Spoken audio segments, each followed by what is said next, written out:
और हिंदुओं से कन्वर्टेड मुस्लिमों के होना चाहिए? क्या ख्याल है?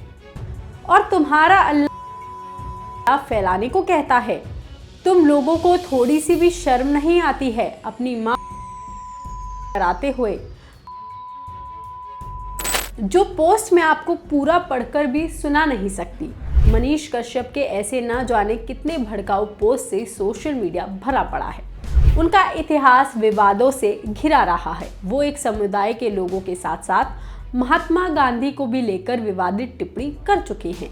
ऐसे व्यक्ति को अब प्रशांत किशोर ने अपनी जन स्वराज पार्टी में शामिल कर लिया है। वही पार्टी जो अभी भी महात्मा गांधी के सिद्धांतों पर चल रही है, लेकिन उनकी आलोचना करने वालों को पार्टी में जगह मिल गई है, जिसके बाद लोग प्रशांत किशोर पर भी सवाल उठा रहे हैं कि उन्होंने मनीष कश्यप को अपनी पार्टी का हिस्सा आखिर क्यों बनाया है। पीके को ऐसा करने से क्या फायदा और नुकसान हो सकता है? जन स्वराज में आते ही मनीष के पुराने पोस्ट क्यों वायरल होने लगे हैं और उनमें क्या है, हम आपको बताएंगे इस वीडियो में। मनीष के ये पोस्ट हम आपको पूरे दिखा तो नहीं सकते, लेकिन उनके पोस्ट एक समुदाय के खिलाफ हैं। हम आपको सिर्फ इतना बताना चाहते हैं। और इन सब में अभद्र भाषा, एक समुदाय के खिलाफ नफरत फैलाने वाली बातें लिखी हुई हैं। सबसे पहले देखिए ये पोस्ट, जिसमें वो लिखते हैं, अरे चंद रुपयों की खातिर अपनी बहन बेटियों को बिठाने वाले, कागज खोजो कागज, आ रहा है अमित बापू, और बाप का सवाल तो हुआ, तुम तो नाजायज हो। दूसरा पोस्ट भी देख लीजिए।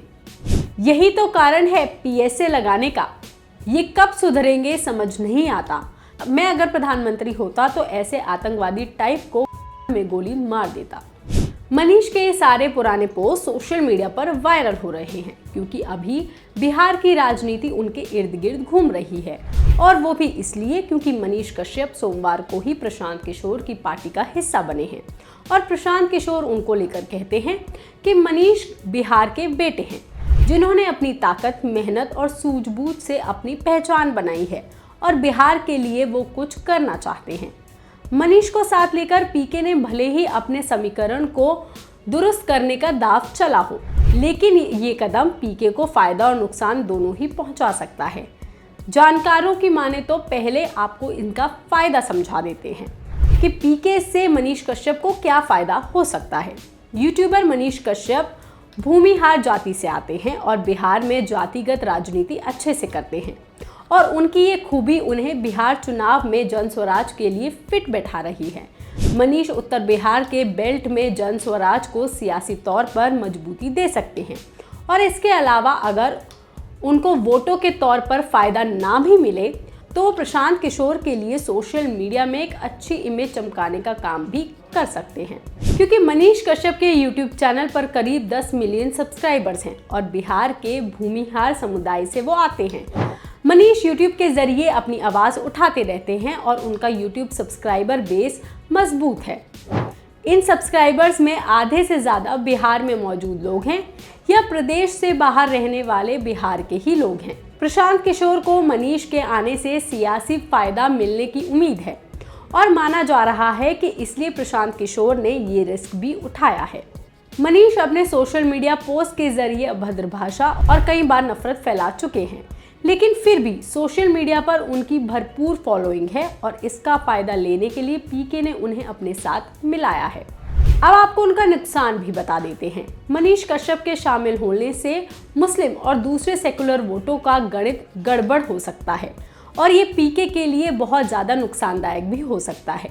जी हाँ, बिहार की सियासत में प्रशांत किशोर मुस्लिम वोटों को साधने के लिए तमाम जतन कर रहे हैं, मगर मनीष ने जिस तरह से अतीत में बयान और सोशल मीडिया कंटेंट दिया है वो पूरी तरह से मुस्लिम विरोधी रहा है, जिससे प्रशांत किशोर को नुकसान हो सकता है। और सिर्फ इतना ही नहीं, जो हमने आपको पहले भी बताया था कि मनीष कश्यप ने अतीत में कई ऐसे बयान दिए हैं जो जन स्वराज पार्टी की टेंशन को और बढ़ा सकते हैं, क्योंकि मनीष कश्यप मुस्लिम समुदाय को ही नहीं बल्कि महात्मा गांधी को लेकर भी विवादित टिप्पणी कर चुके हैं। बेतिया में उन्होंने महात्मा गांधी को लेकर अपने दोस्तों के साथ एक वीडियो बनाया था, और उसमें उन्होंने महात्मा गांधी को काफ़ी कुछ बुरा भला भी कहा था। वो गांधी की हत्या को जायज़ ठहराते रहते थे, और नाथूराम गोडसे के कदम का समर्थन करते रहते थे, जिसके बाद उनका नाम काफी उछला भी था और इसलिए अचानक मनीष कश्यप के पुराने पोस्ट सोशल मीडिया पर वायरल होने लगे, जो ये बताते हैं कि मनीष कश्यप एक तबके के खिलाफ नफरत फैला चुके हैं। वहीं प्रशांत किशोर की बात की जाए तो उन्होंने अपनी पार्टी की बुनियाद ही महात्मा गांधी के सिद्धांतों पर रखी है, लेकिन मनीष कश्यप को पार्टी में लाने के बाद पीके की सियासत पर भी सवाल उठ रहे हैं कि प्रशांत किशोर सिर्फ महात्मा गांधी के नाम का इस्तेमाल कर रहे हैं और वो सिर्फ राजनीतिक फायदा उठाना चाहते हैं। जी हाँ, इसके अलावा उनका हाल ही में सामने आई एक फोटो जिसमें मनीष कश्यप पीके को संविधान की किताब दे रहे हैं, उस पर भी काफी सवाल खड़े किए जा रहे हैं कि क्या अब पीके की राजनीति मनीष कश्यप वाली सोच से चलेगी। इस तरह से पीके पर सेकुलर वोटों से छिटकने का खतरा मंडरा रहा है।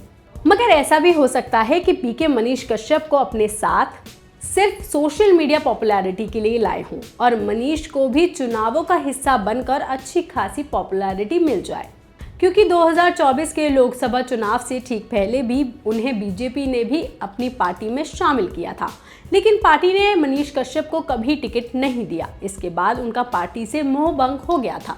19 मई को पटना मेडिकल कॉलेज में हुई घटना के दौरान मनीष कश्यप को 3 घंटे के लिए बंधक बना लिया गया था।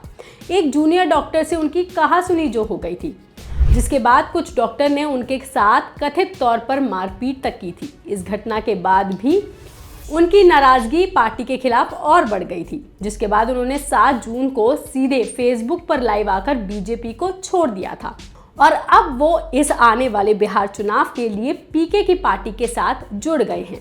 लेकिन पीके के कहे मुताबिक वो बिहार का आने वाला फ्यूचर बनेंगे या नहीं, ये तो आने वाले चुनाव ही बताएंगे। इस पर आपका क्या कहना है, आप हमें कमेंट करके ज़रूर बताएं। बाकी तमाम खबरों के लिए आप देखते रहिए लोकमत हिंदी।